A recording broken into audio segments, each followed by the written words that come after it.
Hello. Let me know if you guys can hear me. I am dying.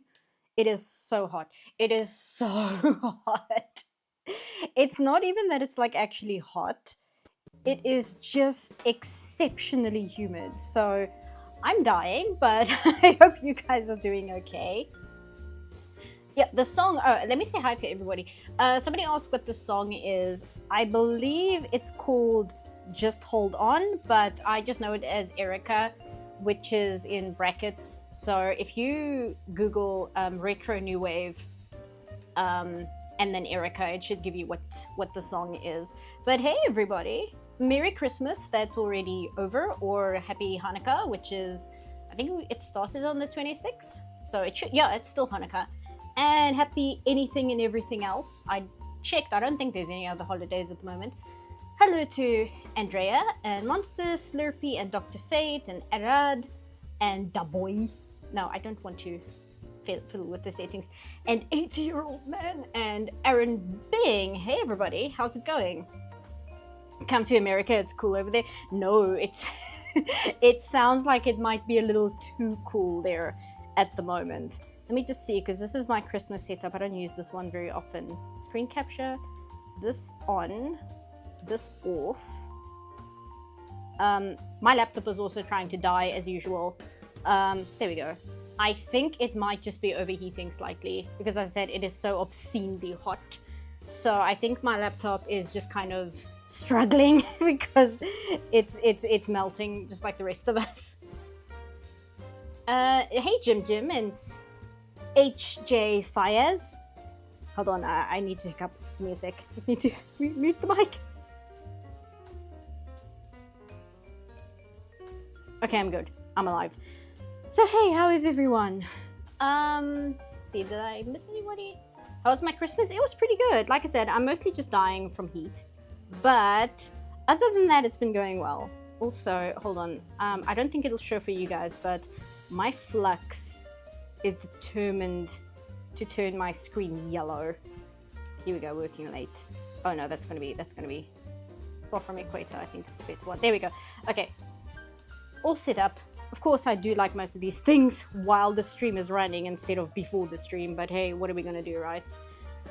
It's mostly just wet, but mostly above freezing here. We get snow, but it doesn't stay for long, and there's been a lot of rain. Honestly, we could do with some rain, because it's been like drizzling now and then, but it hasn't been like actually, oh, that's a big delay.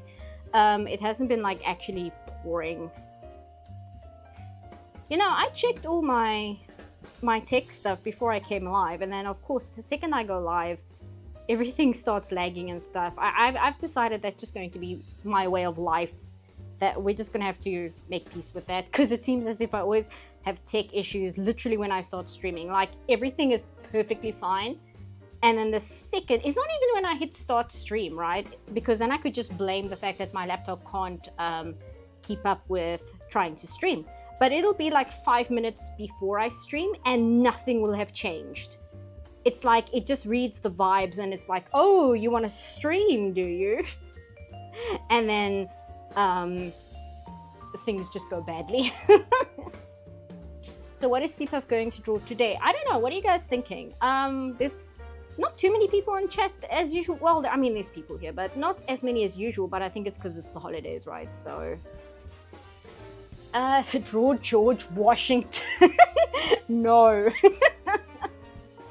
You're playing Bugsnax? Oh, that's pretty cool. Bugsnax is like way better than it has any right to be. Like legit, that is a phenomenal game. And it has no right to be as good as it is. And it has no right to be like as entertaining as it is. And it somehow just kind of pulled it off. I was just watching some Snapcube. How about Eggman pissing on the moon? No. Draw your avatar in a Santa costume. I mean, we can do that, I suppose. But I mean, isn't that kind of self-serving? I feel like that's a little self-serving. One thing about the avatar, though, is I've been updating the expressions. Oh, I don't have it open. I've been updating the expressions, so she's going to be wearing the outfit that I actually have her in. Oh wow, this lag is terrible. Hopefully it sorts itself out. Like I said, I think my machine is just kind of dying from the heat. At Art the Clown in his Santa costume. I'm not sure who that is though. Delete that. I'm pissing on the moon. How do you like that, Obama? Kuga, somebody suggested Kuga last time. The problem with Kuga is the helmet is kind of intricate, so I'm scared to draw it for the very first time on stream because I'm scared I'm going to make a fool out of myself. How about something from Power Rangers, since Rita... Rita Rewind, is that what that is? Rita's Rewind is making the rounds. See, I think Power Rangers has a similar problem as Kamen Rider though, is those helmets are so specific. So if you get like one thing wrong, it just completely falls apart. I don't want to keep saying no to things on stream now. I hate doing that because I feel like I'm shouting down people's opinions. It makes me feel bad. What can we do? That's very bad. Hold on. Do you guys mind? I'm just going to restart Clip Studio Paint because it's actually lagging pretty badly. Let me just turn that off for a sec. No, not that. Let's turn that off for a sec. Just give me like literally 20 seconds. Like I said, it was fine 5 minutes ago, and now it's not, because why wouldn't it be? Art the Clown is from the Terrifier movies. Oh, you know what? I haven't actually watched those because I'm a giant fan of horror, right? And because I'm a snob in most things. let's be perfectly honest, right? I'm rather snobbish in my taste. I haven't watched the Terrifier movies because I really like horror, and I'm like, a scary clown, it just... I don't know, maybe the movies are fine, but it just seems like the laziest, most uninspired way to make a movie ever. That's a horror. It just seems so basic. Draw any brother from the Sentai Dawn brothers. He's very similar to Shadow. Thing is, I would have to look that up. I mean, I can, but I would have to look that up. Okay, Clip Studio, have you sorted yourself out now? The Grinch. We can do the Grinch, yeah. Grinch stealing presents from my house. I mean, we can do that if everybody is cool with that. I actually watched the EFAP podcast where they watched all 3 Grinch movies in a row. They watched the 1960, I think it's 66, the 1966 one, and the Jim Carrey one. I think that one's 2000 or 1999. And then they did the Illumination one, which we don't speak of. How about Dr. Girlfriend from the Adventure Brothers? You know what? I have never watched the Adventure Brothers. And I know that sounds shocking as like an animator. It's like, well, why haven't you? And I don't know. The thing is, Adult Swim was very strange in my country because we didn't have the Adult Swim bracket. We didn't have Adult Swim where it had like the bumper that was like, now it is time for Adult Swim. But we would still get the Adult Swim programming. It would just randomly start airing with like no lead up to it. So it's just like, oh, I guess after like 9 p.m, I guess Cartoon Network just kind of loses its mind for about an hour. And it was just a fact of life that you kind of had to deal with. Come on, Clip Studio, what is your issue today? Oh boy. You know what? While we're waiting for that, is it going? It's like frozen. Hold on. While we're waiting for that, why don't we add more tech issues? Oh, there it goes. Finally, it heard me threatening something, and it was like, oh wait, no, we'll start. We'll start. Okay, turn this back on, and then do transition. There we go. Okay, we're back. So you guys were thinking the Grinch? It's 2000s? Okay. I wasn't sure if it was 2000s or if it was like 1999. Because it was like right on the cusp there. And somebody said they seem surprised about Illumination. If you're into horror, how about Nosferatu?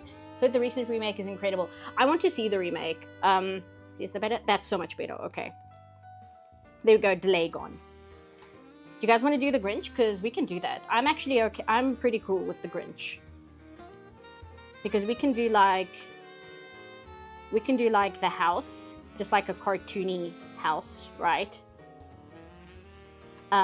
with the chimney, which I don't have. And we can have him like like something like that. What does the other leg do? This one is like that. Yes, okay, so this leg would be like that.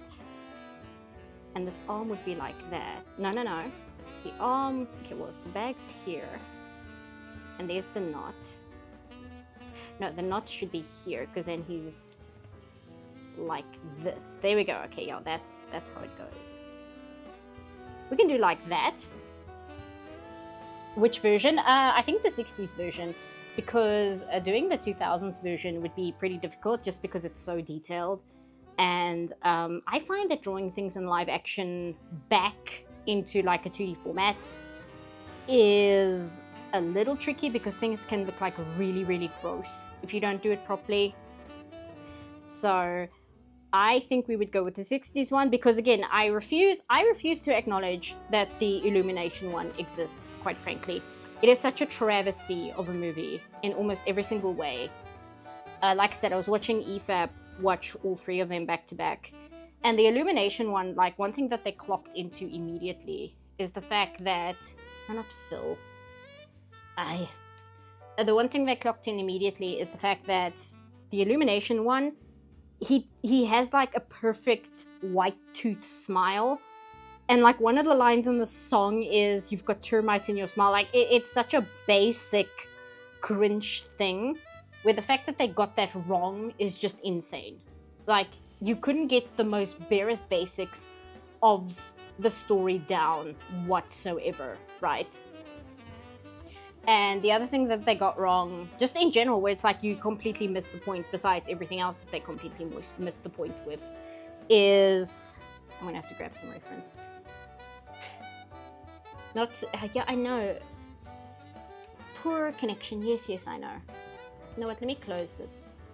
Maybe this will help if I just get rid of this. And go to here and go Grinch. Well, the other version that they got wrong was the tooth thing. Oh, it was the fact that he treats Max like nicely. he's just like, yeah, this is my dog and it's Max and that's it. Like, he's not even that mean to Max. Whereas somebody pointed out on Tumblr, the Jim Carrey Grinch, one of the first things he does is like kick a child into a trash compactor and he eats glass. He says bitch at one point. Do the Grinch attempting to rob the McAllister household? That is too good an idea. Like, that is too good an idea. That would like take my entire attention. Like, that's an idea that I would like to pay actual attention to and like get it really, really well. I think it says a lot where if I type in the Grinch into Ecosia, because my default is Ecosia, it's not Google, I get like 50 results for Jim Carrey, and I think it's like the 4th result before it shows the Illumination one. Even Ecosia is like, nah, we're not gonna acknowledge the Illumination one. Okay, Grinch. Come on, I need some reference here. Illumination, he just doesn't have an arc. He's always nice. He's just annoying. Somebody pointed out, like in the Illumination one, because I didn't bother seeing it, because why would I? In the Illumination one, he like goes into town and he buys groceries. Like from Whoville, he just goes to the supermarket and he's kind of annoyed at a woman in the supermarket. And I'm like, why is he even in the supermarket? Why the hell would the Grinch go buy groceries at a supermarket? Like, what are we doing here? Like, what are we actually doing here? What was interesting to me, though, is the EFAP guys were saying how all the Illumination characters look exactly alike. Like, there's no innovation. And that was interesting to me, because how Illumination does their animation, right, is they have a base model. And this is just what I've heard through hearsay. This isn't from, like, first-hand experience. But they have like a set of base models, and then they just alter them slightly for the project they're going to do. And a lot of their assets for the background stuff, they just reuse assets from their older movies. And that's why almost all their movies look alike, it's because they are literally reusing assets like a video game. There we go. Yeah, this is what I want, the Chuck Jones one.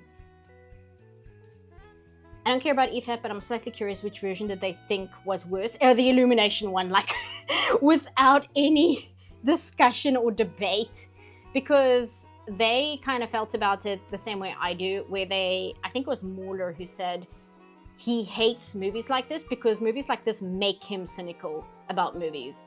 They like make him cynical about how movies are made and produced. They legitimately just make him feel bad about production in general, and I think I have to agree. Like, that's a movie that just makes you feel bad about the current state of movies. And a movie that can like make you feel bad in that way, I mean, that's not good. You don't want people leaving your movie thinking, wow, I hate the state that the movie industry is in right now. I just hate movies. that clip of Mike Stillclasser where he's like, fuck movies. Like, that's not the way you want your movie to make people feel. Okay, Google is still giving me grief and trying to load things, so I'm just gonna start, and then when I finally get some reference up, we can alter it to look the way it's actually supposed to. We'll just get some rough ideas down in the meantime. Are you done? Are you gonna open this reference for me, please?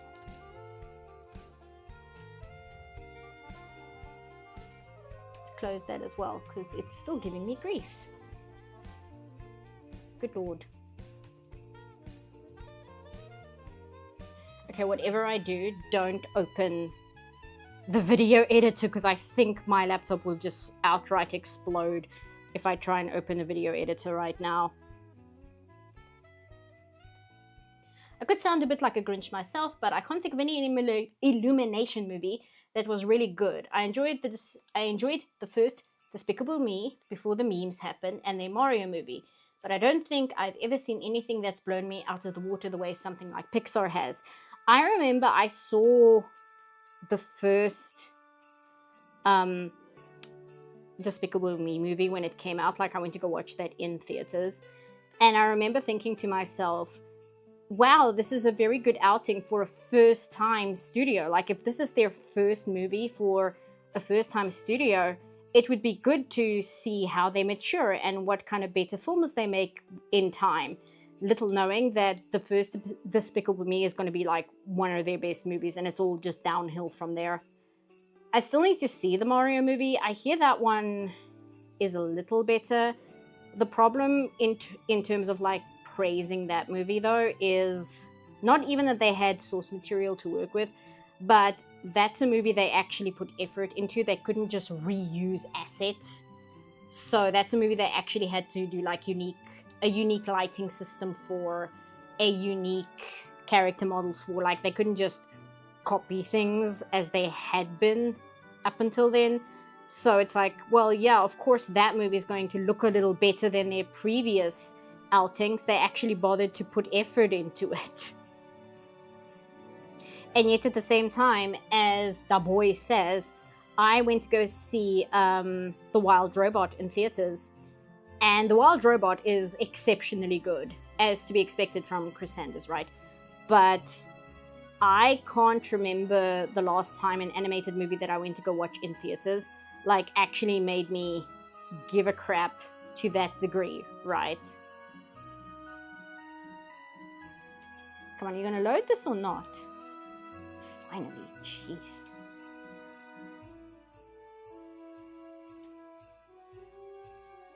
And it's not even a full... you know what? Maybe I should just come up with my own Grinch design. Draw the Grinch from memory. The CG Mario movie feels like a setup for a sequel that would be so much better. Oof, I know exactly what you mean when you say that. That's not a particularly ringing endorsement. There was another movie recently that made me think that, but I can't remember what it is, where it's like, you only made this movie so that you could make a sequel to this movie.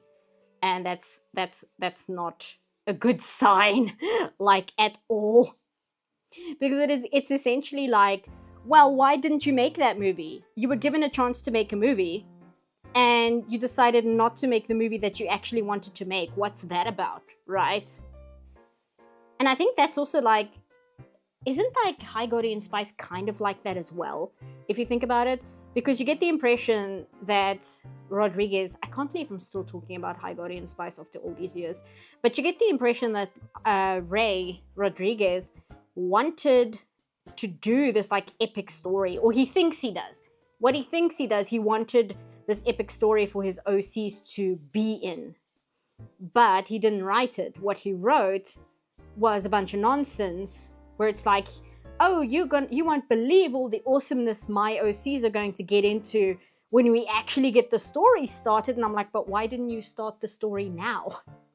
Why didn't you make that? Why didn't you tell that story if that's the story you wanted to tell? I don't get it. What's the point? I think in some ways Velma was like that too. And I wonder, because what happens, right, is we have this thing right now where studios would order 2 seasons right off the bat. Before the first season has even aired, they'll be ordering season 2. So I don't know if that plays part of it, where people are like, well, they're ordering a second season anyway, so we don't really have to try for the first season, and then they don't end up ordering a second season. I don't know if that's also part of it. Okay, so now I want to draw him with his hands on the bag, right? But I want to do it in a way where I'm not destroying his silhouette. I might also have to change what's going on down here. Make this bigger. Through my poor laptop begging for its life. There we go. I actually wanted to try something with the stream this time around, but if my laptop is crying and complaining this much, I don't know whether I'll be able to test it. But we'll see. I want to try something maybe at the end of the stream. We'll see how much my laptop is begging for death by the end of it. Because I do want to try something. Like I said, I wanted to try something for the whole stream, but it's not going to be feasible if my laptop is already complaining this much. He has like a very, very large space like between his nose and his mouth. So it's like, he's got like the Chuck Jones smile, right? Where it does a bunch of things before it actually gets up here. I know Chuck Jones, he did that a lot with, it wasn't Bugs Bunny. I know he liked to push the expressions with Daffy Duck. So how can we do the arms where he's holding it without destroying his silhouette? Let's see what we've got for references here. They don't really have references. Oh, good Lord. I'm looking at references on Google, and there's a reference where somebody had like used AI to generate like sexy female Grinch, like in the same vein as like a Lola Bunny. Why though? If you have such a specific fetish, why don't you just draw it? I don't understand anything. I have many questions. I have a lot of questions. Do you have a favorite Scrooge? Mine is Michael Caine. I'd have to say Michael Caine as well, but also because I haven't seen that many Christmas Carol adaptations apart from the Muppets one, because I grew up with the Muppets one, and I mean, Michael Caine does such a phenomenal job at that. It's very hard to then try and find something to top it. Wait, this isn't working. Let's see. Okay, so there's his shoulder, and I want his hand like there. Something like that. And then this hand would be here. Let's see. So arms. There we go. And then this one can go there. Yeah, okay. And the sack will come here. We can do that. and then it'll curve. Okay, I got it. Okay. Do some people freaking out about the sexy Grinch AI art in the search results. Yeah, I also have several questions, but at the same time, I don't feel like sticking around to find out what the answers are, quite frankly. Do that. Do that. How was the Sonic movie, by the way? Sonic 3, the new one that came out. Because I haven't heard anybody like decrying it as the worst thing imaginable, so I imagine it's relatively good, but I'm still curious, like what's the vibe with that one? His nose is actually all the way up here. There we go. Okay, that's better. And he's got like big eyebrows like that. I've grown up with the Muppets Christmas Carol. Yeah, same. It's rough, like when you grow up with it, and it's such a good movie. Like, it's legitimately a very, very good movie. And then it's like, okay, well, what other versions of the Christmas Carol do you like? And you're like, I watched the Muppet Christmas Carol one, and it's so good. I never really looked into any others because the Muppets one gave me everything I wanted. Plus, it also has Muppets in it. There you go. Open Sonic 3 with pre-solid. Not sure what that means. Actually pretty good. Heard nothing but good about it. Oh, that's good. I'm glad. So far, the Sonic movies seem to be pretty legit in terms of at least being good adaptations. Despite what the original, you know, trailer looked like and stuff, it seems they kind of pulled it together. Which is interesting, right? Because, like, the first model for Sonic was terrible. But the writing for the first movie wasn't that bad. And I find that interesting because the model would have absolutely sucked and ruined it for a lot of people. But because the writing wasn't that terrible for like a Sonic movie, it does make me think if the writing would have been fine, even if the model had been horrendous.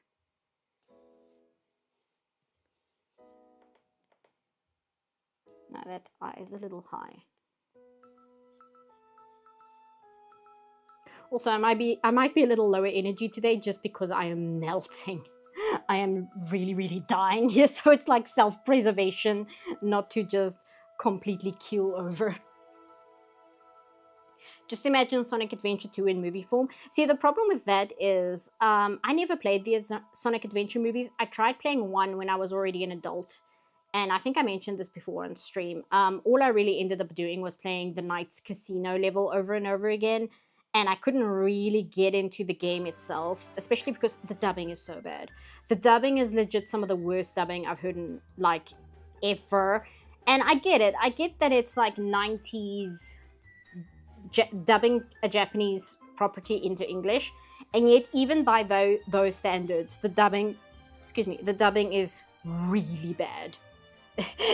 So, if you say, oh, it's like Sonic Adventure 2... you know, it's basically the same as that. And I'm like, yeah, but I never played it because the first one was so bad. And I was cringing so bad at just how, like, embarrassing the dub was. I don't know what you mean by that because I am not the biggest fan of the games, right? A rumor has it that if Paramount was always going to use the better Sonic, they made the ugly one as a publicity stunt. But don't quote me on that. I mean, I can see that. But at the same time, not, right? Because it's embarrassing. And I know we say there's no such thing as bad publicity. But the thing is, there is such a thing as bad publicity. If there wasn't such a thing as bad publicity, then Disney wouldn't have put, like, a muzzle on the actress who's going to play the live-action Snow White. Because everybody was talking about the horrendous things she was saying in interviews. And legit everybody was talking about it. But even though everybody was talking about the movie as a result of her terrible, terrible interviews, Disney still told her to shut up and cut it out. So there is absolutely such a thing as bad publicity. So to be like, oh no, it was a publicity stunt. I pretended to be stupid on purpose. It's like, never, ever, ever pull that card. Never try to be stupid on purpose, right? Are we still doing good with the stream, guys? Let me just go here. Are we doing okay? Because I'm getting an error here. If I find the voice acting from back then is textbook so bad, it's good. Oh, there we go. There's the chat moving. Okay, cool. I hate the CG for the Seven Dwarfs. Why couldn't they actually show short actors? Stream looks fun. Okay, cool. Sorry, guys. Like I said, my machine is trying to kill itself, so I'm just making double sure we're still online. The thing about the little people actors, right? That's a very interesting topic because originally they weren't going to make the dwarves be 7 dwarves, right? They were going to have 7 actors and actresses of all varying heights play the 7 dwarves. And that, like, people were not okay with that when those photos leaked. They were like, what do you mean Snow White and the 7 Dwarfs doesn't have any dwarves in it? What are you talking about? So then what they did is they wanted to cast actual little people actors in the roles. And then Peter Dinklage came online. And Peter Dinklage threw a giant fit. Because Peter Dinklage said he doesn't want little people to be seen as magical creatures. He doesn't want little people to be the ones to portray dwarves in a Disney movie, because he doesn't want little people to be seen as fantasy mythical beings, right? And you might be sitting there and being like, well, that's a legit complaint, isn't it? Well, the Little People Actors Guild, I forget what the actual name for it is, but it's the guild that specifically deals with little people actors. All the members of the guild were like, what the hell are you talking about, Peter? You are literally taking paychecks away from us. You are taking money away from us. You are taking acting gigs away from us by throwing a giant tantrum about this. So now Disney has a problem because they can't cast regular people as the 7 Dwarfs because everybody hated that idea. And then when they wanted to cast actual little people, Peter Dinklage hit the, this is, what kind of like ist or phobic is that? Basically, he tried to pull the, this is disrespectful to people with my disability. And because Disney is so concerned with optics at the moment, Disney, because it doesn't have any morals of its own, right? It doesn't understand morals. It's a corporate entity. It's not a person. All that Disney understands is profit and what could hurt profit. So now they have a situation where people are angry because they don't want the 7 Dwarfs to be grown people, and they have Peter Dinklage telling them, you can't have it be little people actors because it upsets me, Peter Dinklage, and I'm going to speak for everybody that has my disability and say that this is disrespectful. So Disney went with the 3D monstrosities. That was their answer to that dilemma. And that's how we got to where we are now. It's a giant mess. It is such a giant disaster. Hold on, let me just grab some water. I generally don't care about the movie to the point I actually avoided all trailers over it. Honestly, same.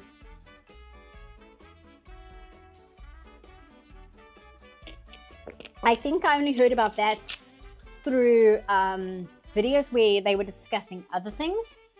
And I was discussing it with a friend of mine who works in the industry, where they work as a film extra. And we were just discussing the current situation of this disaster of a movie. It's a complete disaster and the movie isn't even out yet.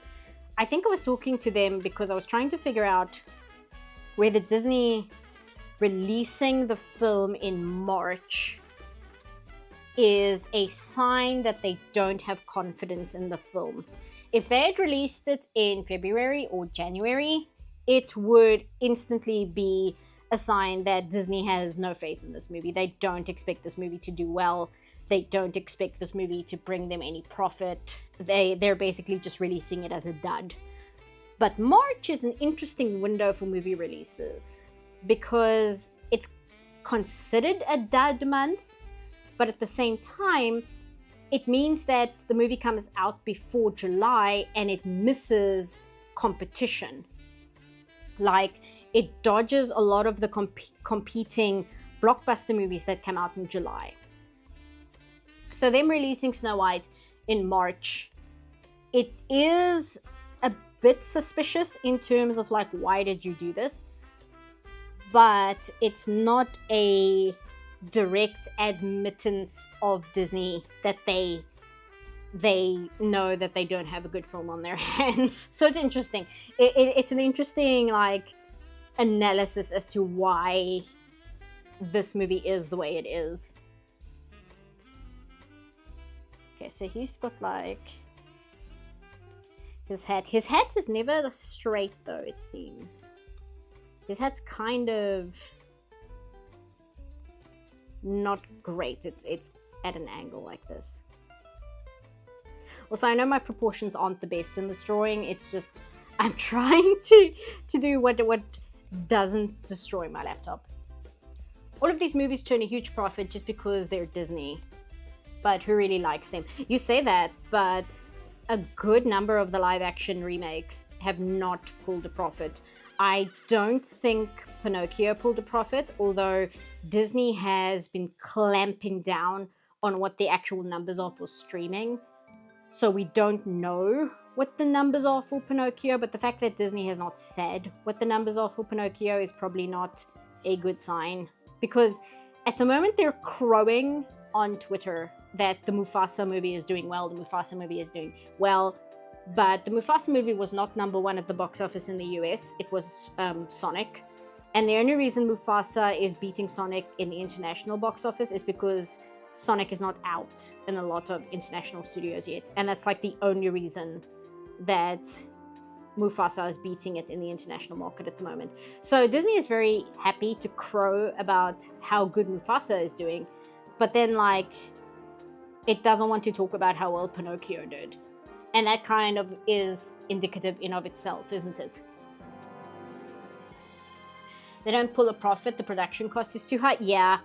Did you hear, I don't mention it in my Wish review itself, but I did see the numbers when I was doing research, because like the whole talk about profits and stuff, that's not really what the focus of my channel is, right? I'm interested in talking, is the story good?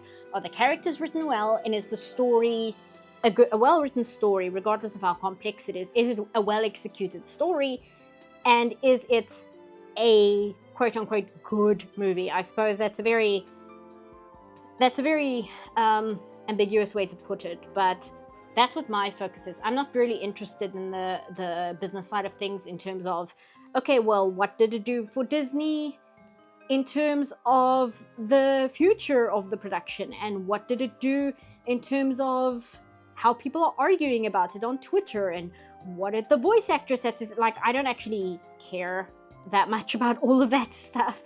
But I did see that Wish lost $130 million.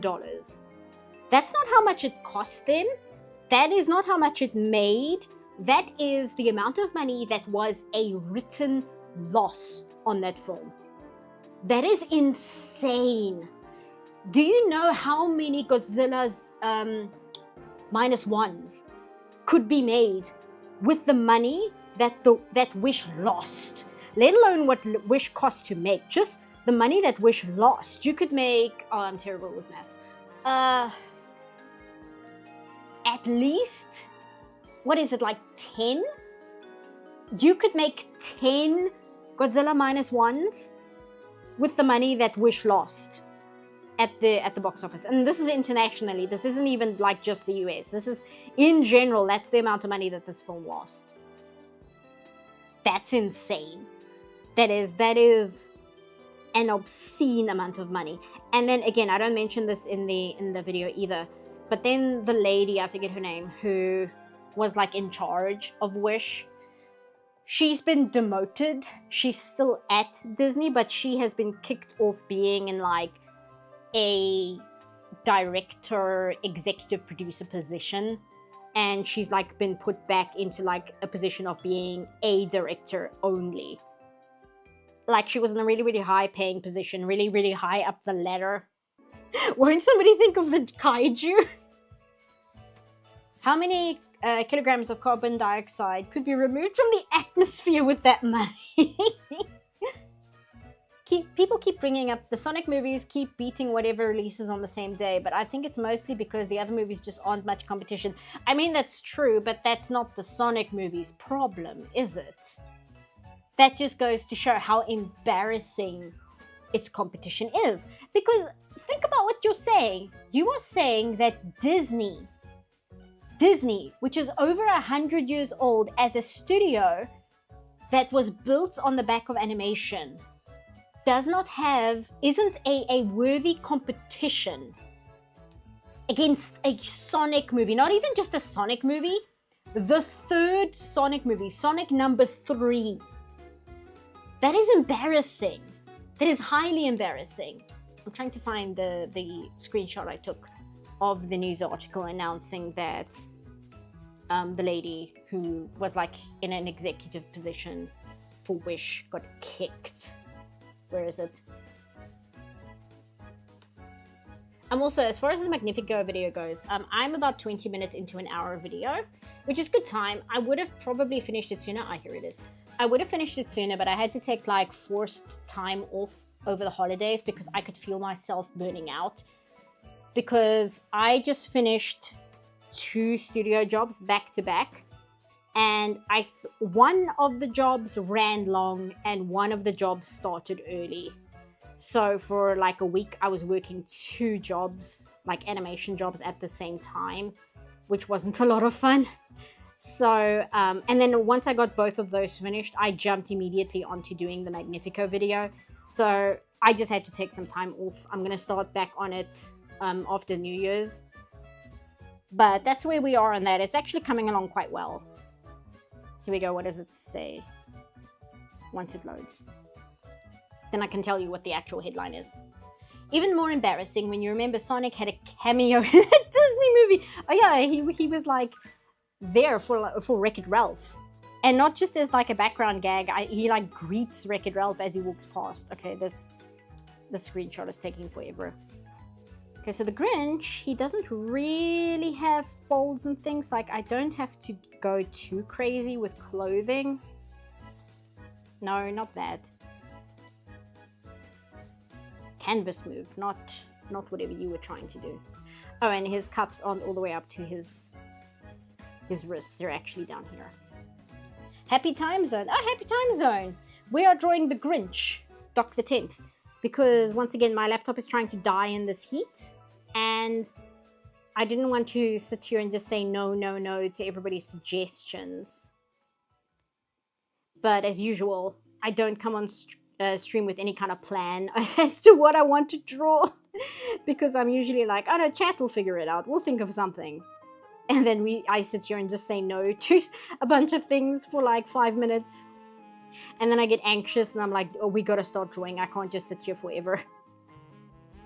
Here we go. Okay, so Jennifer Lee. Jennifer Lee steps down as Disney Animation Chief Creative Officer. Zootopia co-director takes over. So that's from the Los Angeles Times. I don't have the date here. But Jennifer Lee, yeah. So she got demoted directly after the release of Wish. So, whoops. And like, it sucks, right? Because you're like, okay, well, maybe they'll do better next time. And then the next movie they put out is Moana 2. And you're like, oh, okay. What I find insane, right, is the head of story. No, the co-director of Wish was head of story of Raya the Last Dragon. Now, I don't know about you guys. I forget that movie exists. I legitimately forget that that's a movie that Disney made. So I don't understand. Did that movie do well enough for Fawn Vera Sunthorn to get promoted to like co-director on the 100-year anniversary animated Disney film? That seems a little, that's weird. I would think that Raya the Last Dragon was kind of embarrassing for the studio. Let's do some of the house. I'm not going to put too much detail into the house. I'm just warning you guys. And this didn't take a lot of time, so I'll probably do a second something else.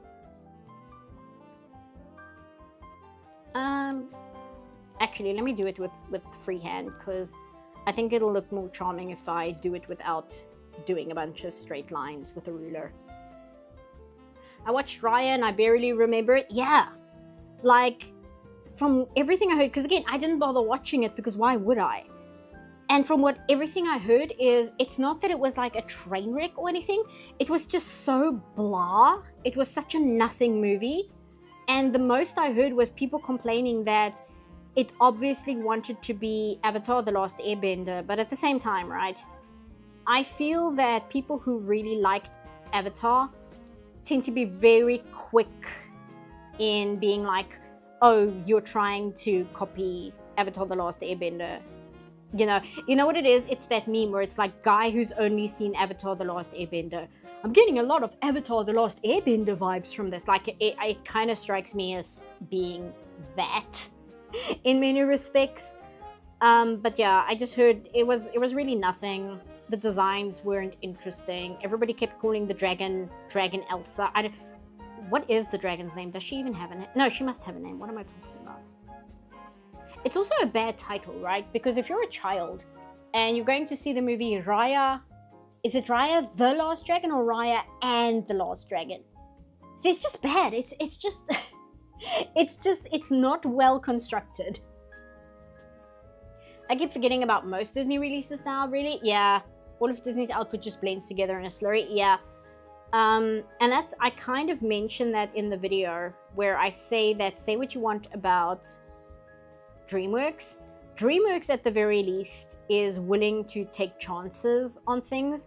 Maybe not massive chances, but they'll at least try something. Whereas Disney is so market tested into the ground, where you really, really can't expect anything from them, because even when it's good, it's not actually good. It's just kind of inoffensive. You know what they are? They're basically Illumination with more money. That's kind of what they've become, in a way. I only remember Raya because the whole cancelling Lindsay Ellis thing, was that over Raya? Because the whole cancelling Lindsay Ellis, I don't know why I tried to say Disney Ellis, that was kind of just a bunch of nonsense, because it seemed like that was writing on the wall, where they were going to try and cancel her own audience were going to try and cancel her for something eventually, and they were just waiting for something to come along that they can nail to her that would stick. That's kind of the vibe I got. But I didn't really follow the Lindsay Ellis cancellation thing, mostly because I didn't really care. DreamWorks made that awful Kraken movie and yet followed up with Wild Robot. Exactly. And they do that a lot, because think about it. They did like Boss Baby, but then they also did like How to Train Your Dragon, and then they also did like Kung Fu Panda 4, but then they also made The Last Wish. Like, it's really wild.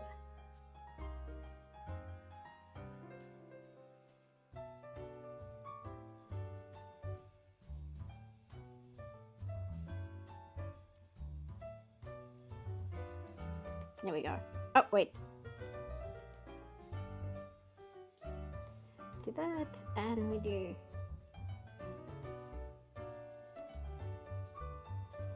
There we go. So there's me.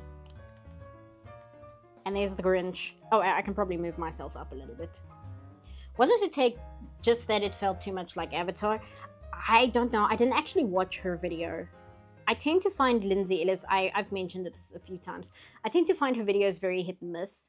And because of that, I don't always go out of my way to watch them the second they release. So if it was something like that, then I missed it, because by the time I heard anything, she'd already like closed down her Patreon and quit YouTube and all of that. So I don't actually know. All I know is that there was a lot of like backstabbing with friends, with people she considered her friends, and it was a lot of people who were just like really, really into internet, like cancel culture, and they were basically accusing her of a lot of things that she's been very like knee jerk about herself in the past. It sounded like a mess. I think that's why I didn't look into it further, because it sounded very, very exhausting. It sounded like a lot of bitchiness, and I just was not interested. I'm like, no, you guys go ahead and fight. I don't care. I've got other things I can watch. I don't have a personal stake in this whatsoever.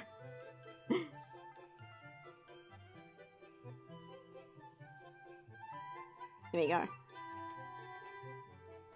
It seems like most of what people do remember of Raya is that her dad is hot because he's CG Daniel Day Kim.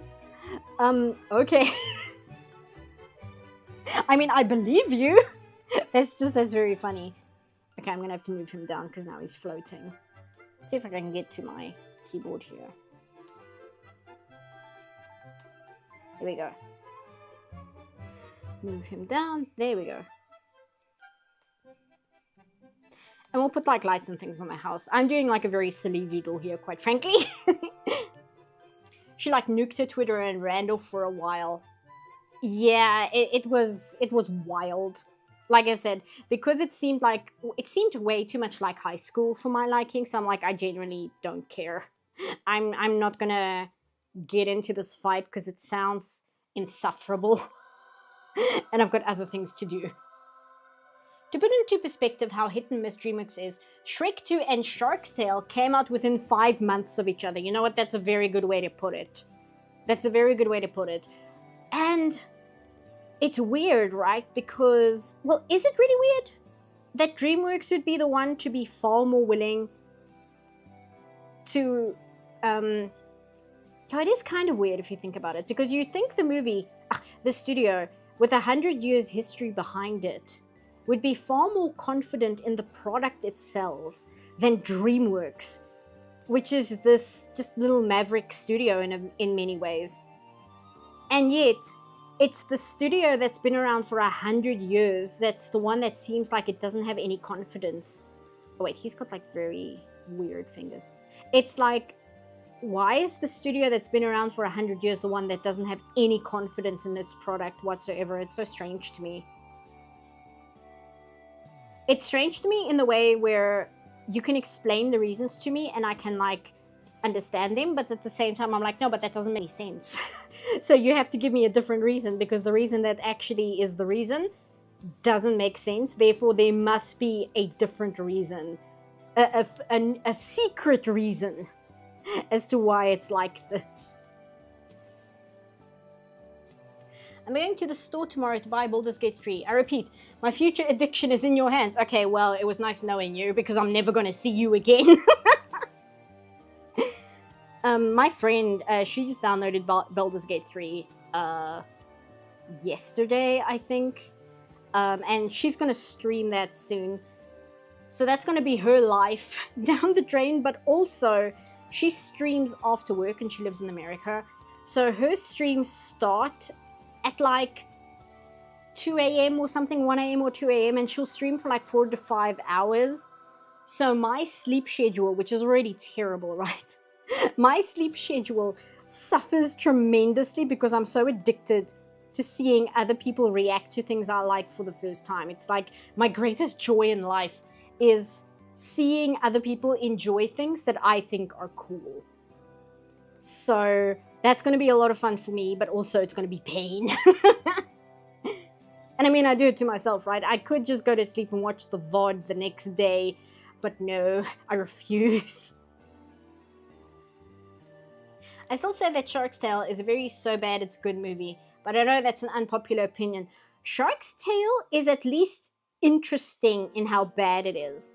Because like Wish, you can talk about it for a very long time, but watching the movie is not entertaining.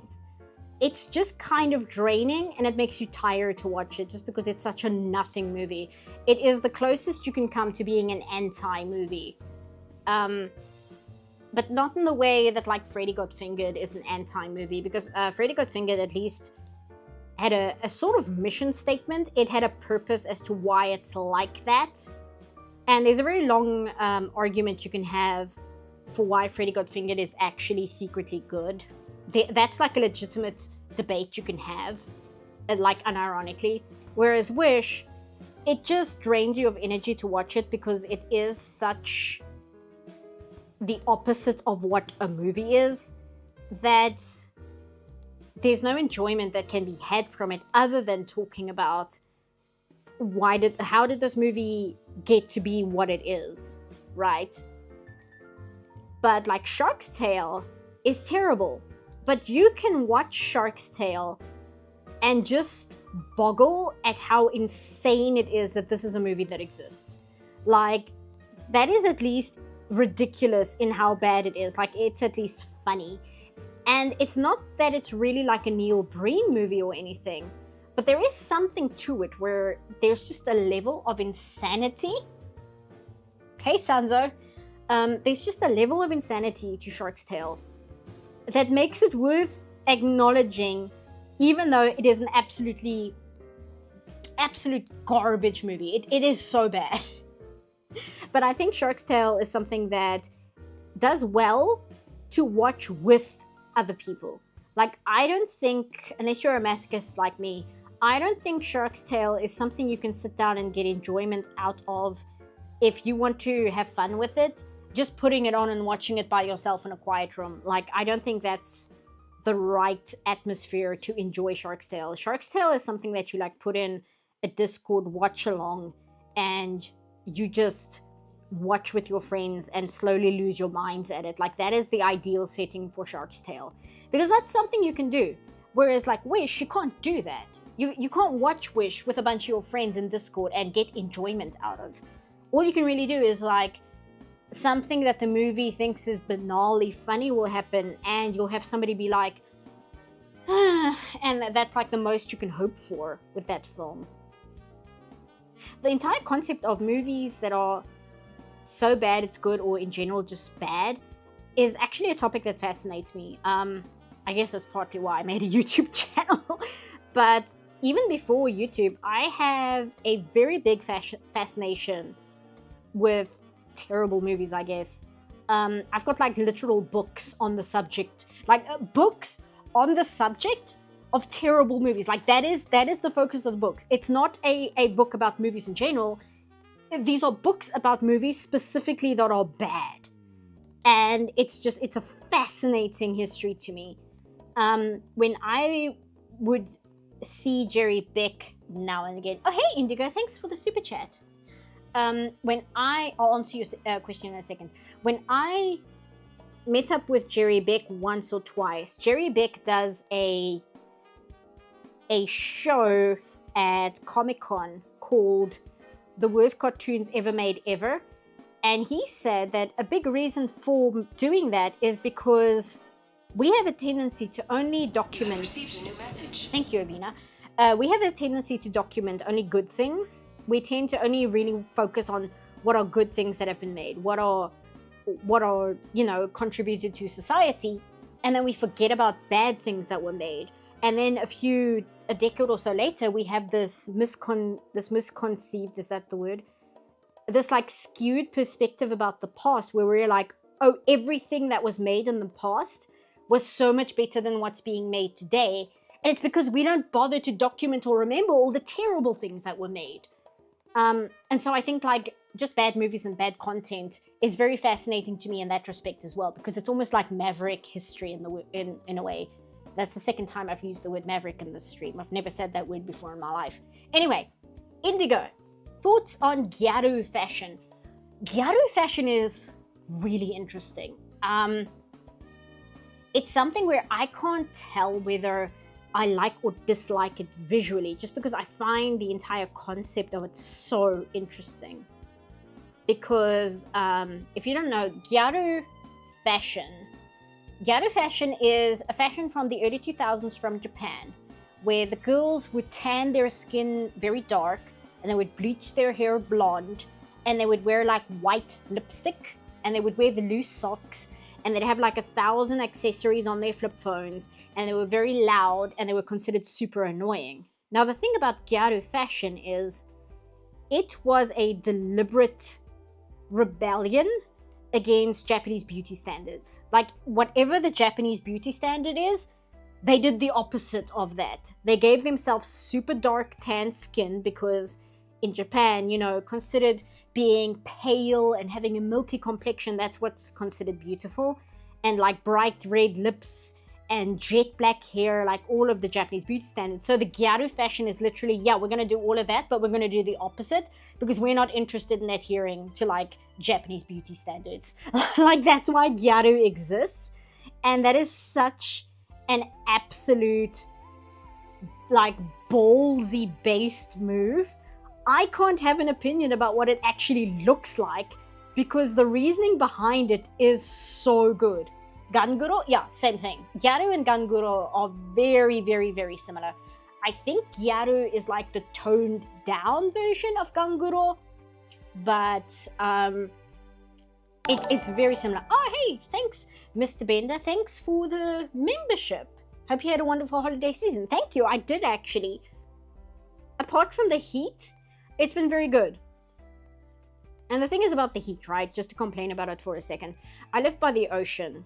So you're like, okay, well, if it's been so hot, just go down to the sea and enjoy the water a bit. Problem is, it's been foggy. So it is very hot and it is very foggy and the wind is blowing very hard. And the Northern Hemisphere people probably don't know this. Are you guys aware of what a Portuguese man o' war is? Do you guys know? We call them blue bottles. I think the Australians also call them blue bottles. They're not a jellyfish, but they're kind of like a jellyfish. They're very, very small. They're not poisonous or venomous or anything like that, but they have extremely long blue tendrils and they sting. They sting very badly. And they don't swim, they drift with the wind. So if the wind is coming from a certain direction, there are blue bottles everywhere. And I was stung by a blue bottle when I was about 4 years old. And you don't forget that. You don't forget what that feels like. So it's been very foggy, it's been very hot, and the wind has been very strong. And I'm just like, you know what? I would love to go in the water, but ironically enough, despite it being hot, the weather is also wrong for being in the ocean. You know, the tourists that are in town don't care so much, but I do. because I've been stung once and I know what it's like and I don't feel like reliving that. Thank you very much. It hurts so bad. It's so painful. There's also Gyaru-o, which is the male version of Gyaru. That's interesting because Gyaru, it's just a Japanese pronunciation of the word gal, right? It's just the word gal, but pronounced like Japanese phonetically. Gyaru. So Gyaru-o, which o is king. So it's like, what would you call that? Is that like Lady King? Oh, you know what it is? You know what it is? It's Drag King. Okay, I figured it out. I've solved the mystery. Okay, carry on. So a Gyaru-o is basically a drag king. Got it. I also don't really know what his legs do here. Oh, there's the AI. Every time I open up Google to look at a reference, there's the AI generated sexy Grinch just waiting for me. So that's fun. Do that. It's buffering ever so often for me. Oh, is it buffering? Okay, hold on. See what the live stream here says.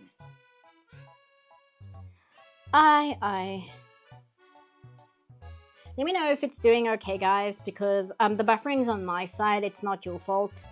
I don't know what the issue is. I don't know. You know what it might be?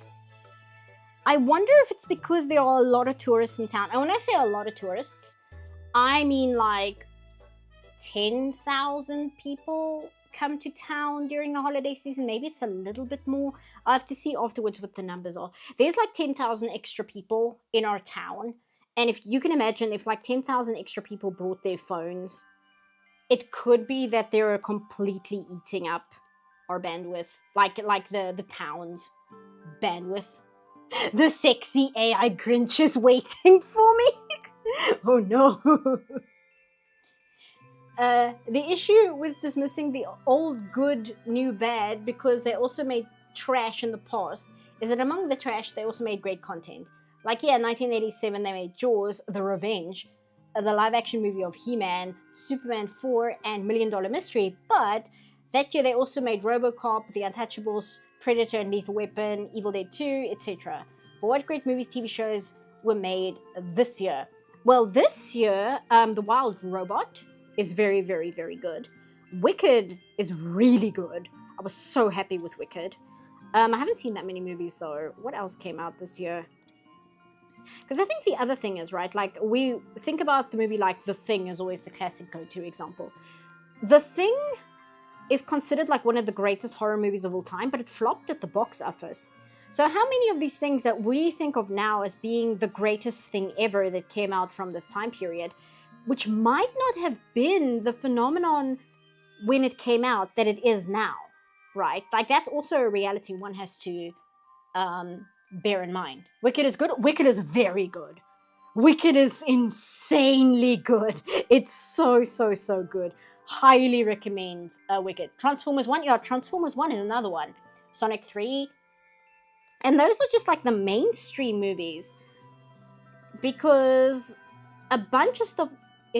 what is the soundtrack? Is this like The Godfather? What's going on here? A bunch of movies that are like under the radar, which aren't from like Disney, also come out.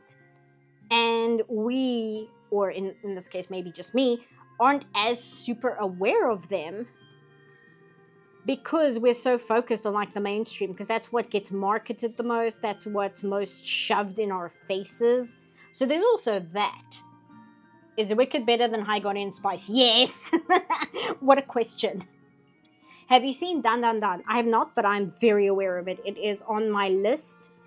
I need to sit down and watch it. That is actually very much on my radar.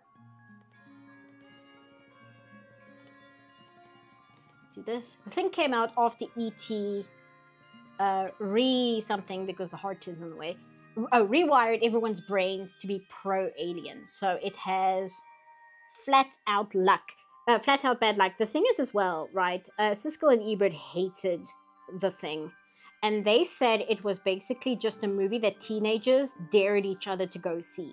In their opinion, that is what The Thing was. Now, Siskel and Ebert never understood horror. They really don't. They did not understand horror. They didn't understand what made horror good. They didn't really understand Disney either. I've watched a few of their reviews when I was doing the videos I've done so far for the Disney ranking countdown, whatever it is. They have a very strange view of Disney, and it strikes me as very much Disney was good when I watched it as a child, and now it is bad. Like, that is the vibe I get from Siskel and Ebert regarding Disney movies. And just with horror, they didn't get horror, they didn't understand horror, they didn't like it. I think it doesn't matter how good the horror is, they just disliked it. However, no, I take that back. There was one horror movie they really liked, and I am a little bit happy because it's one of my favorite horror movies, which is Santa Sangre. I remember they loved Santa Sangre. So no, they can like horror movies, but I think they fundamentally didn't understand horror movies. That's basically all it is. They didn't get horror, they didn't understand how horror worked. And it just was not something they ever really enjoyed, unless it was like Santa Sangre. That's impossible. High Korean Spice is animated. And that has some more merit, don't you think? I don't know, there's a lot of CG in Wicked. And yet not as much as you'd think, because I was watching some of the making ofs before the movie came out. A lot of those sets are actually physical sets. They're essentially physical sets that just have CG to expand them. So it's, you know, they use CG to make the towers behind the physical set and things like that, just to expand the physical buildings and stuff. So no, I guess Wicked isn't even that animated. Ebert wrote movies with Russ Meyer, so it's weird that I see him not respecting some stuff. He hated Spice World for one. That one is weird though, because Spice World is a movie where it's like, I can't. You have received a new message. Oh, jeez, thank you, Mr. Bender. That's so generous of you. Happy New Year, C-Puff and everyone. Thank you so much, Mr. Bender. I almost said happy birthday. Happy New Year to you as well. I really appreciate it. It's very kind. Spice World is one of those movies where it's like, I love this movie. This movie is fantastic. This movie is a 10 out of 10. If you hate this movie, I completely understand. I'm not going to argue with you because you're 100% right. If you hate this movie, yeah, no, you're right. But also, it's a 10 out of 10 movie that does nothing wrong. There we go. I wanted to put snow on the roof, but as I said, I'm kind of melting here. So it would seem a little disingenuous to put snow on the roof. Did he hate Spice World because Spice Girl's appearance? No, I haven't seen the review, but I imagine it's just because Spice World is such a cheesy movie. Like, and if I had to imagine what it is, because I haven't seen it, the review, I would imagine they'd compare it to like the Beatles and things like that. And I can just see them being like, oh, well, the Beatles did it better when they made Help. Whereas the Spice World movie is 100% fully aware of the fact that it's a stupid, extremely dumb movie made by a pop band, basically just to cash in. So they did not make anything about it be serious at all. It's kind of like Austin Powers in a way, except not as overt with its satire. It's kind of just like, yeah, we're making this dumb movie and we're not taking anything of it seriously. Don't think about it too hard. We're just here to enjoy some cool music, have this really stupid plot, and watch the Spice Girls on screen for a while. And that's about it. That's the point of the movie. How are we doing connection-wise? Are we still struggling? Speaking of... Oh, no. Sorry, I'm just waiting for the chat to catch up. Something I want to ask. What exactly does cheesy mean? We all throw the word around, but I can't think of a single definition. Cheesy, if I were to think about it, it depends, right? I see some people use the word cheesy to mean movies that are very, very, very sincere in a way that is like saccharine. And that's the kind of cheesy I actually really like, because I hate pretentiousness and I hate like ironicness, if that makes sense. I say that, but there's like some ironic humor I do like. But that whole like lampshading of having any emotions in your movie, Marvel does this a lot. A lot of people refer to it as like Marvel humor. But that whole knee-jerk reflex of if something has humor, if something has a human emotion in it, we have to like lampshade it with a joke, just in case we run the risk of the audience thinking we might have a real human emotion. So the opposite of that is what some people call cheesy, which is a movie that's just kind of really, really earnest in what it's trying to do. That often is a cheesy movie. Or it's a movie that's just doesn't really have any pretension about what it is. Like the Spice Girls movie is cheesy because it is fully aware of the fact that it's just a dumb movie made by a pop group, and it doesn't try to be anything more than that. It just kind of tries to be a silly movie that preteen girls would like, and it just leans into that 100%.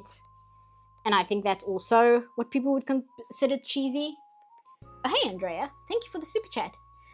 Did you ever see Halloween is Grinch You Night? have received a new message. Thank you, Amina. The old animated prequel. I think it's so underrated, and I remember it scaring me when I was 6. I'm not familiar with that. Or what year was that released in? Because that's usually how I not judge, but like think about movies. I often think about it in terms of like what year did it come out. Because if it's a prequel, I'm guessing it came out after the 1966 one, but how much after the 1966 one? I blame Josh Whedon for the Marvel 2010s writing. Yeah, exactly. But like even Josh Whedon, I think he did it to some degree to be sincere in a way, because Josh Whedon, even his like terrible ironic humor, I do get the impression that that's his honest sense of humor. Like that's genuinely what his sense of humor is. Whereas a lot of movies that came after, it didn't even feel like that kind of humor was the people who made those movies' sense of humor. It just felt like people copying somebody else's sense of humor, if that makes sense.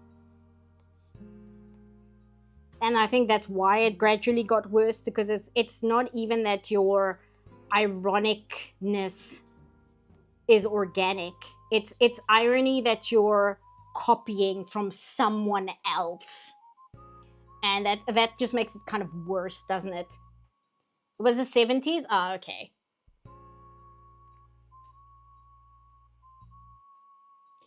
Yeah, my connection is not having a good time. One day I will do a stream and it won't be a disaster, I swear. I should try and see if I can stream more than once a month, and not like a scheduled stream, but just doing like a quick pop-up stream, because maybe we can figure out like what the tech issue actually is. Because I always feel pressured, because I do the Patreon sponsored stream. I feel pressured to do it like very high quality. So any single time there's any kind of hiccup, I get like very anxious about it, because I'm like, oh geez, this is like the one Patreon sponsored stream for the month, and it's not going smoothly. But then at the same time, I don't stream other times, so I don't really have a sense of reference to like troubleshoot what's going on. I should do a few streams where we just kind of figure out, okay, well now this is happening, now that is happening, why is this going wrong, what is that going wrong? I miss when banter was actually good for the most part. That's the other thing, right? You need people who are actually good writers to pull it off properly. But I think like the writers in Hollywood at the moment are terrible. That's like a industry-wide problem in Hollywood specifically. And it's very strange to me, because how did we get here? Not in terms of like, what are the choices we made that was wrong? How did we get to the point where all the writers in Hollywood are terrible? How did we get to the point where almost every single writer in the movie industry in America, why are they all terrible right now? Like what was done to cause that to happen? Because there must be a cause for how that came about. That didn't just come about as a coincidence. Something must have been actively done or changed for that to be like a thing all across the industry. So maybe that's something we'll only really know in hindsight in a few years from now. But that is a question I'm quite interested in. Again, because I'm quite interested in movie history as a whole. And I imagine in time it would be much easier to analyze where the problem lay.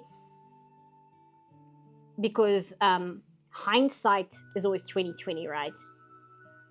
And I'm just honestly curious, like with hindsight, what would we be able to identify as the break in the system to put us where we are now? Am I? Yeah, I am. Okay.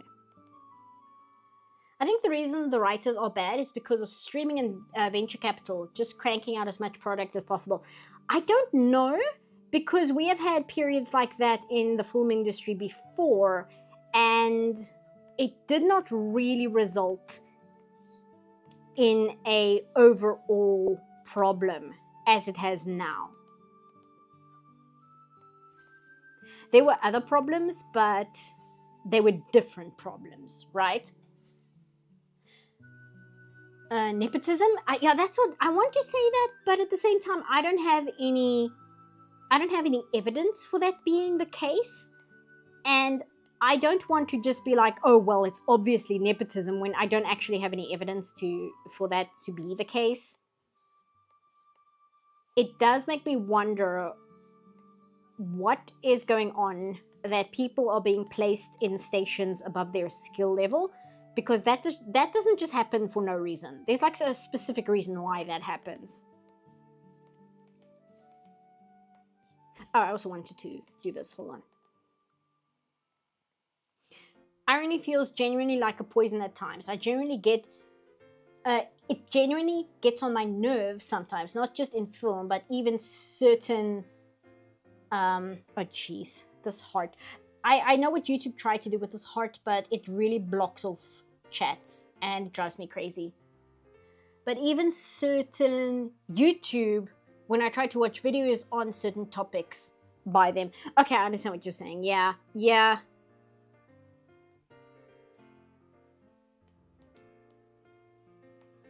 I think I read something, I'm trying to remember what the exact quote was, but it was something along the lines of, if you are true to yourself, even if nobody likes you, you will find some people who you can vibe with. But if your sense of humor and your jokes are just thank you, Monster Slippy. If your entire sense of humor is just, look how much I hate myself, nobody's gonna get behind that, because it's very hard to enjoy something that just openly hates itself. And I think that's also a massive problem as well. Oh, thank you, Indigo. You have received a new message. Thank you, Amina. Meta-aware detachment as a mean of avoiding vulnerability is in vogue right now. Also, seems to play out way too quickly these days. Yeah, it definitely is that avoidance of any kind of emotional honesty. And to me, that comes from poor self-esteem from the movie industry, especially with things like Disney, right? Disney doesn't have a personality of its own. It doesn't have like morals or beliefs. All it can do is try and adhere to what it sees is popular.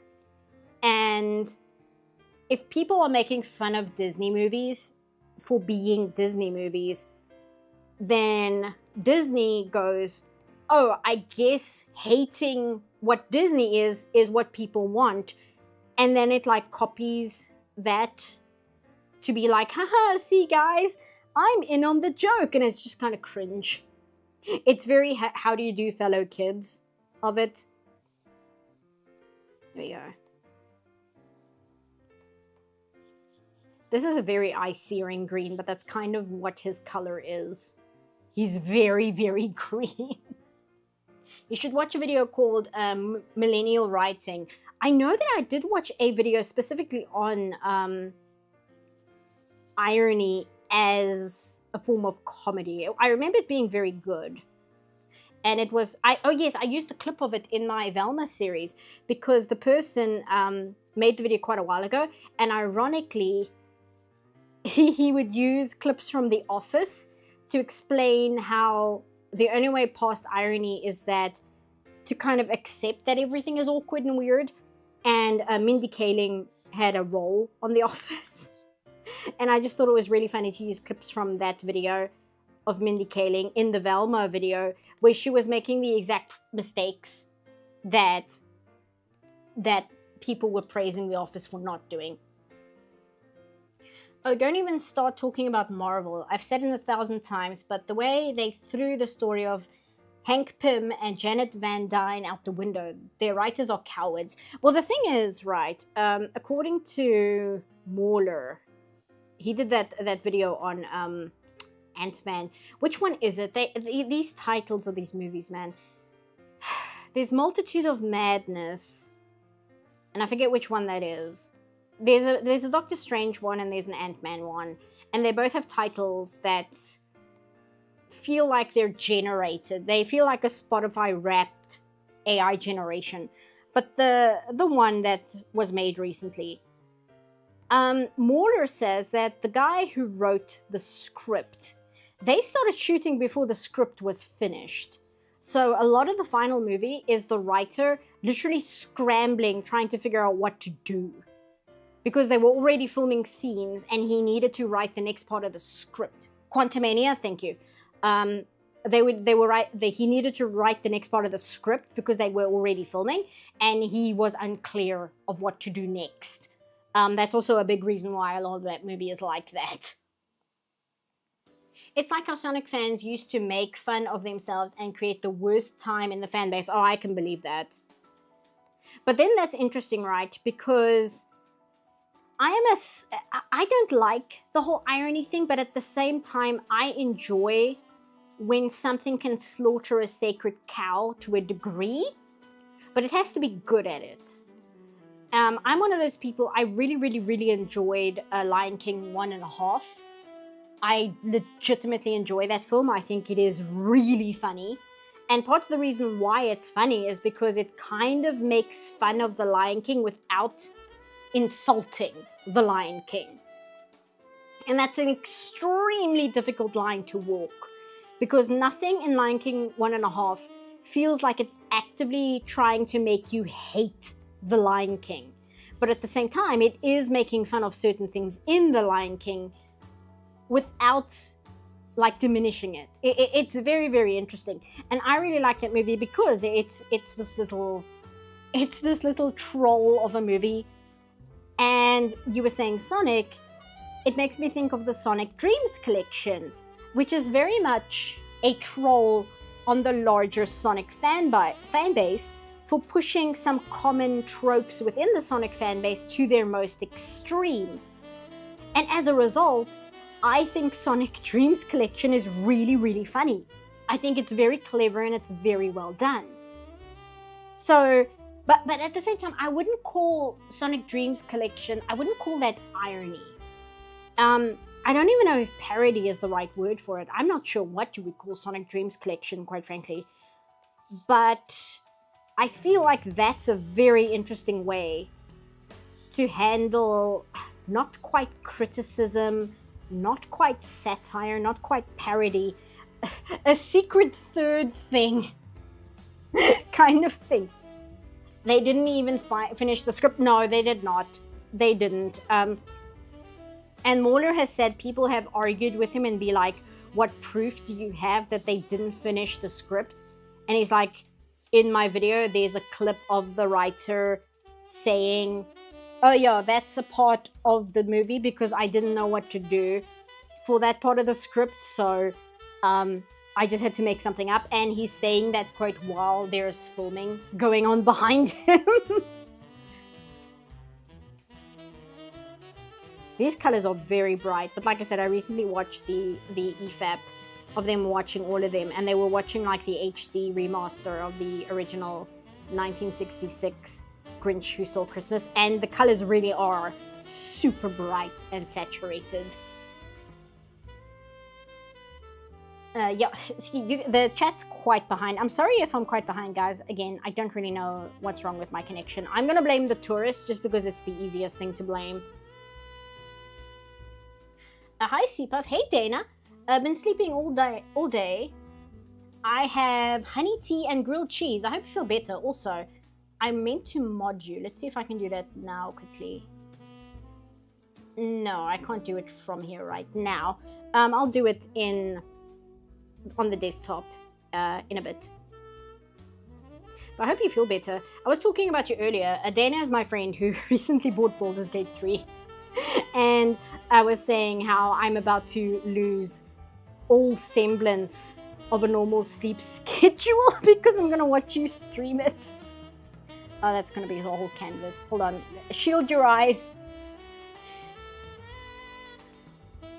Okay, there we go. Where is the hole? Oh, here it is. Oh, and here as well. Okay. Do that. There we go. That's better. And I'm probably just going to grab a drink of water in a second. Because again, I'm melting and dying.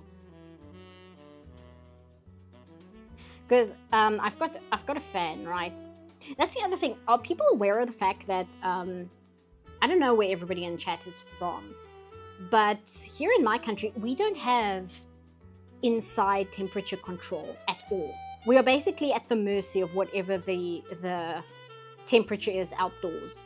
So if it is 9 degrees Celsius outdoors, it's 9 degrees Celsius in the house. We don't have temperature control to make it warmer. So when I keep saying it's really hot, it means I'm at the whim of whatever the temperature is outside. I can't just turn something on to make it cooler. And I've got a fan, but obviously I'm streaming, so I can't turn the fan on while I'm streaming because you're just going to have this white noise in the background the whole time. The things I do for you people. No, it's not actually that big a deal. I just need a drink. Aki Baringer is another good example of something that makes fun of tropes but still has a respect for its respective franchise it's parodying. So is, I need to watch it, but I believe, what is it? Super Sentai Car Ranger is like that as well. I actually really want to watch Car Ranger.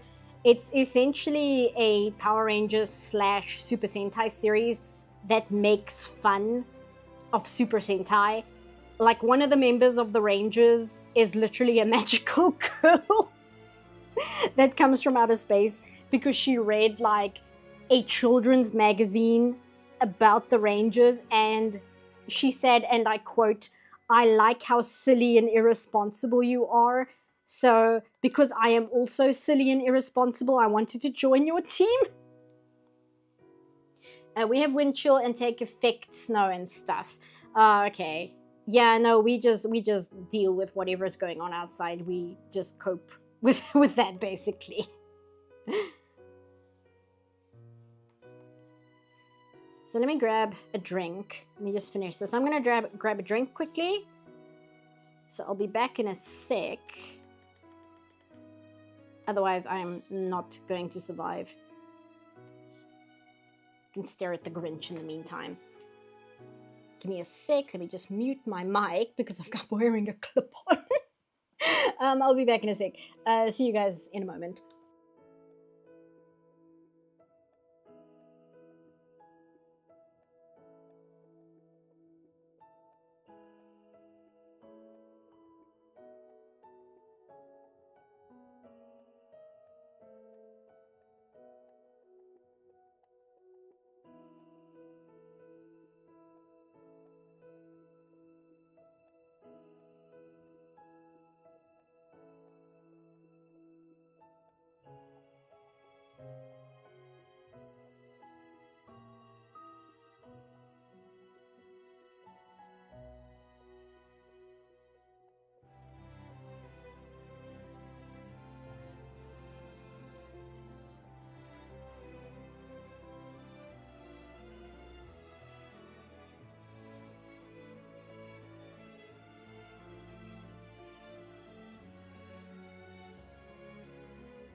Okay, I'm back. Hello. You guys playing Duck Duck Goose in the chat. I'm sorry, I hope you behaved. I just needed to refuel, as it were. That actually sounds very funny. That's the thing, right? I enjoy... Because, like, what do you classify that as? Because it's not irony. Because irony is what Disney does, and it's what Marvel does. It's even what Star Wars does to a certain degree, where it's like, aren't the things you like stupid? Isn't it so funny how those tropes and characters you really liked are like super problematic and cheesy, haha. And I hate that. I hate that a lot. And it's not parody, because parody, although it can be funny, parody does also run the risk of being very like mean-spirited. So there's like a certain kind of in between where it definitely is a parody, but it's not done with malicious intent. It's like a parody where the people who made the parody are actually fans of the original thing. I think that's the best way to put it. It's parody, but the creators actually like the thing they're parodying. So he does have yellow eyes. I was checking eyebrows. He's got like black eyebrows. Okay, cool. I'll just make them like a darker green.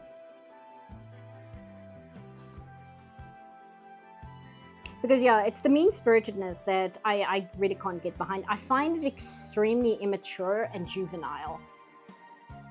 You're giving you Lost Jedi flashbacks. I really highly apologize. You were very naughty while I was gone. Well, I don't actually have a follow-up to my threat. I don't have a follow-up. I was hoping you'd just take the threat and be intimidated enough by that alone. Laughing at yourselves versus laughing at you. Yeah. And also, it's insulting towards the audience, because you take a few bad apples, or people just kind of jokingly pointing out faults or lapses in logic of the original. And then because these studios, and I'm using studios specifically because it is like a corporation thing, it's not an individual thing, they have such poor self-esteem and lack of confidence in themselves that they can't handle what they view as the criticism. So their only defense mechanism is to then maliciously attack their own like history in an effort to make themselves seem cool to you as an audience member. And that strikes me as the same kind of energy as when I was in high school, and you would have kids who were a little bit younger than your friend group, and they were desperate to fit in with the older kids. So they would try and mimic what they thought the older kids would think is cool. And they would be like very desperate about it. Like there's an air of desperation about it. So that when they come over to you and they're like, hey, haha, see, I'm cool too. I'm just like you guys. I'm also super awesome. It just kind of makes everybody uncomfortable because they can feel that you're being fake. Like it's that exact vibe. That's why I say it's very immature, because it legitimately feels exactly like that. It feels like a younger teenager trying to impress older teenagers by mimicking what they think is cool at the cost of any personal identity. And again, that's like preteen behavior. It's fine when it's a literal child. You know, it's fine if it's a real person, but when a $1 billion company starts acting that way, I'm sorry, that is the definition of cringe. When a teenager child does it, it's not cringe. It's just a teenager being a teenager. When a $1 billion corporation does it, it is beyond cringe. That's basically what I'm saying. Like when I say, oh, that's super immature. Like specifically that. That's honestly a part of why I love Snapcube. She doesn't feel mean-spirited or lampooning Sonic. You can feel the genuine love in the dubs, even when it's completely ridiculous. You know what? That's a good comparison. I agree. Like Snapcube makes a lot of fun of Sonic, especially Sonic 06. I think that one's my favorite that they did. But you can tell Snapcube really likes Sonic. Like she's a big fan of Sonic, and all the joking that she does, it's never to be like, haha, Sonic is dumb and you're dumb for liking him. It genuinely is like, yeah, this is my cheese and I love it. You know, it's like, I can make fun of this because no amount of making fun of it can make me like it less. It's that, right? And that's a completely different vibe. Honestly, since I started playing King's Quest series, I kind of noticed how trite the whole making fun of it is. Yeah, marrying someone they just met, but there's no other joke other than pointing at it. I mean, making fun of fairy tale tropes is just going, look, these tropes exist. Yeah, that's a big problem as well. It's like saying, haha, isn't it funny that this trope exists? We're aware of it. We're not supposed to be aware of it. We're a movie. Movies aren't supposed to be aware of things. Like, it's that. And it's like, can we not? Can we not, please? This is so embarrassing. And no, it's still cringe when a teenager does it, but teenagers are by their nature cringe. Yeah, that's what I mean. Like, I would not call it cringe. Like, I would not use the word cringe when a teenager does it. I'd be like, it's embarrassing, it's awkward. I think awkward is the best way to describe it, but I wouldn't use the specific word of cringe. But when a corporation does it, it is mega cringe. Like, I may get like severe secondhand embarrassment from a teenager doing that, but when a corporation does it, right, I'm gonna like crawl out of my skin. It's like a different level of embarrassment. And as a result, I watch and read a lot of interviews for my videos. And I know for a fact that there are some people who review animated things who don't, because I've seen them say things where they question things, and I'm like, oh, well, that's answered in an interview, and it's mentioned all the time in the interview, so you obviously didn't read any of the interviews. I read a lot of interviews because I demand answers for things. Reading interviews is my least favorite part of making videos because it is so embarrassing sometimes. It is the most embarrassing thing to listen and read these interviews. Like, I will send my friends over Discord screenshots, especially of interviews that are in text. And I just need to like show them because I can't believe what I'm reading, and it's just so terrible. Like, I want to say it makes me angry, but it's not like actual anger, right? It's not like it messes up my day or anything, but there is a level of outrage of be like, I need to show you this because I can't believe what I'm reading. And I'm trying to think, believe it or not, Ray Rodriguez was the only one where I didn't feel that much embarrassment from the interviews. And I think it's because for all his faults in making I Got In Spice, Ray Rodriguez comes across as being like honest in his interviews.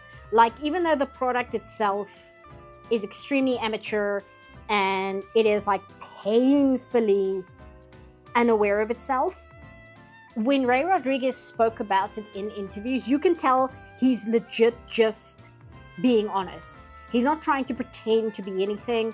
He's not trying to lie about the product to try and sell it, which is also, let's be honest, it's also a mark of inexperience. But in his case, I never cringed while reading or listening to Ray Rodriguez speak about the show. Like, never. And the other writer, Kate, I don't know if they've changed their name, so I apologize if they have. But Kate is just such a hateful person. I can't take anything she says seriously in interviews. Like, I legit can't take it seriously.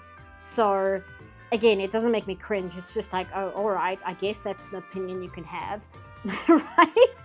Whereas the interviews for My Adventure with Superman were very painful because Josie, say what you want about her, she would like talk about the product in her interviews where somebody would criticize something in the show and she would laugh and then speak about it as if they've complimented the show. And it drives me crazy, but at the same time, I think that's the best way to sell your show. I hate it because it's like insincere, but I also understand that's like a marketing thing and it sucks and it like makes me go, ugh. But she's at least acknowledging things, and she at least it's infuriating, but there is some level of honesty to it, even if it makes me insane. The interviews with Wish are some of the worst interviews I've ever listened to and read. And it's because they will change facts about the movie based on the interview. They will say contradictory things depending on which interview you're listening to or reading. And sometimes they will say completely contradictory things about the movie in the same interview. And I was losing my mind. I watched the entire making of. I had to bring in moral support for that one. But then I've also watched like interviews with like press media, and I've read interviews they've given to various websites, and it's so bad. It's so bad. It's like the worst interviews I've ever heard. And it's not gaslighting. I think it is on their part, but because they're so bad at lying, you can't even call it gaslighting, because I'm like, no, you're just lying. You're not making me question my sanity. You're just lying. It's not gaslighting, it's just dishonesty. Who are we drawing? We are drawing the Grinch. Like that. My machine is trying to melt in the heat over here. So I'm trying to keep it alive because my poor laptop is not revolting. Not disputing, what's the word? Protesting. It's protesting, but I'm trying to beat it into submission here. But yeah, the Wish, what is the background music?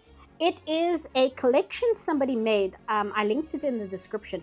They found a bunch of covers of video game music that's done in like a Christmassy style, and they made an entire playlist of just fan covers of video game music. So I'm using that because I was having a hard time finding background music that was kind of Christmassy, that isn't A, copyrighted, or B, AI generated, because I refuse to use AI generated music.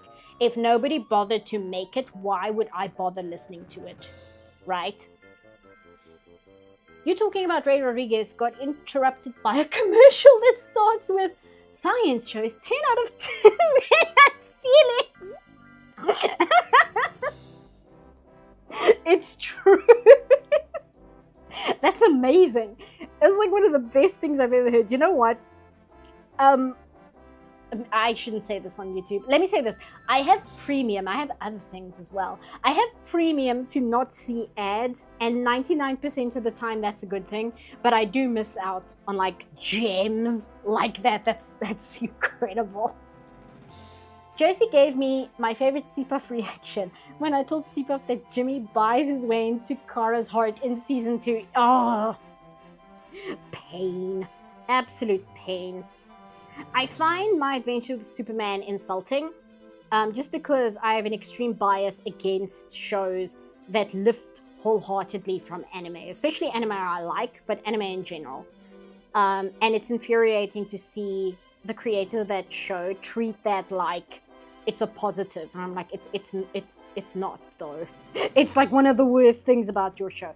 But again, at least when they speak about the show in like interviews, I do get the impression that they like the show they're making.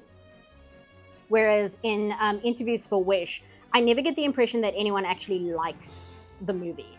Even though they made it, I don't get the impression that they like it. Even when they say things like, oh, it was such a blessing to work with everyone, and everyone is so amazing, and I just love working at Disney.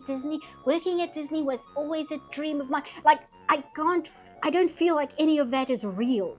It doesn't feel like real human emotion. It feels like, for lack of a better term, propaganda. Whereas when Josie and them talk about My Adventures with Superman, geez, I'm slurring my words, I at least get the impression that they genuinely like the show. Like they themselves enjoy the show they're making.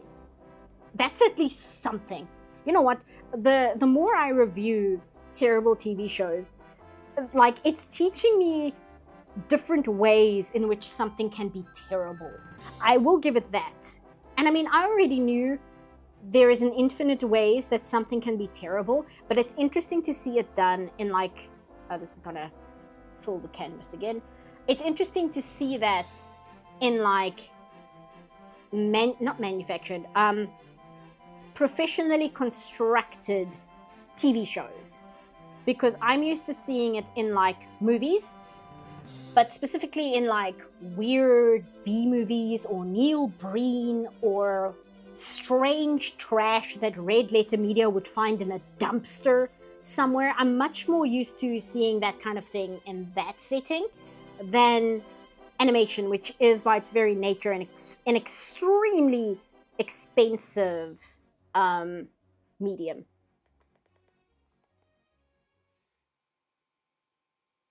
That's good enough. And then, because I drew this so loosely, I basically just doodled it. I'm thinking if I shouldn't use like a more paintedly style, that might be nicer, because this is essentially just a doodle. Hey, Rockstock. Humans have feelings. What the fuck? Unthinkable. I know, right? 10 out of 10 men have feelings. That's so good. That's so good. I'm gonna have to find that ad. That's like an amazing quote that I'll like try and find a way to incorporate in a video where applicable. Just because it's so funny.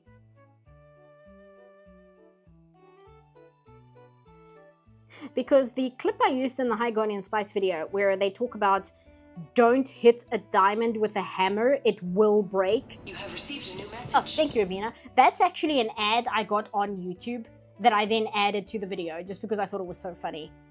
I just remembered you owe us Halloween music. Oh yeah. I don't have any right now. Like I said, it's a struggle because I tried to find video that's not copyrighted and which also isn't AI generated. Like that drives me crazy. I do have like a synthwave John Carpenter style mix, but I need to credit the person who made it in the description. Otherwise, they will put a claim on the video, which I mean, it's fine. It's their prerogative. But that's something I will have to do. But I'm not going to do so right now. But I do have that. I can use that at some point. Like I said, I just have to credit the creator, and I have to make sure on his YouTube page whether that's still his policy. There we go.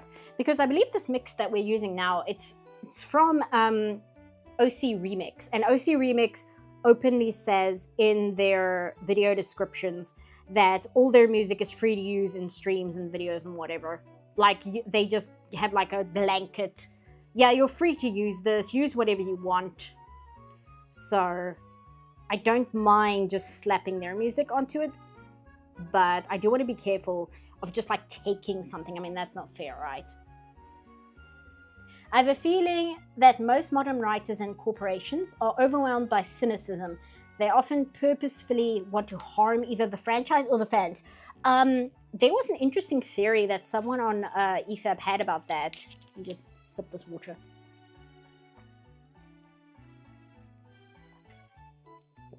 And I feel like it has some credence, where a lot of people who are currently making projects, especially in Star Wars, they don't actually want to be making a Star Wars movie. They want to be making a movie or a TV show about their OC, or about this like fantasy story they've had in their head for like their entire lives. But the problem is that story sucks and would never get greenlit. So then they like, okay, well, I'll work on this Star Wars show or movie, and I'll just turn it into the story I actually want to tell with my OCs. And that's why a lot of these newer Star Wars projects seem to have such resentment for the original canon material. But I think, like, how on earth are you ever going to find out if that's true? Because nobody in their right mind would ever admit that. Like, ever. True? So, like, I want to believe it, but I would never just state it as a fact in a video or something, even though it sounds highly plausible. Especially when you have evidence like Zack Snyder, who wanted to make a quote-unquote Star Wars movie. But, hold on, I'm buffering here. Let me know if the stream is still going, because Cat's moving. Okay, we're fine. Zack Snyder made that, like, what was it, Rebel Moon, I think it was called. He made Rebel Moon, and it was basically his, if I got to do Star Wars, this is what I'd do with it movie. And it kind of backs up that theory about the OCs a little bit to a certain degree. Hey, HJ Faz. No data? Why? Why are you telling me?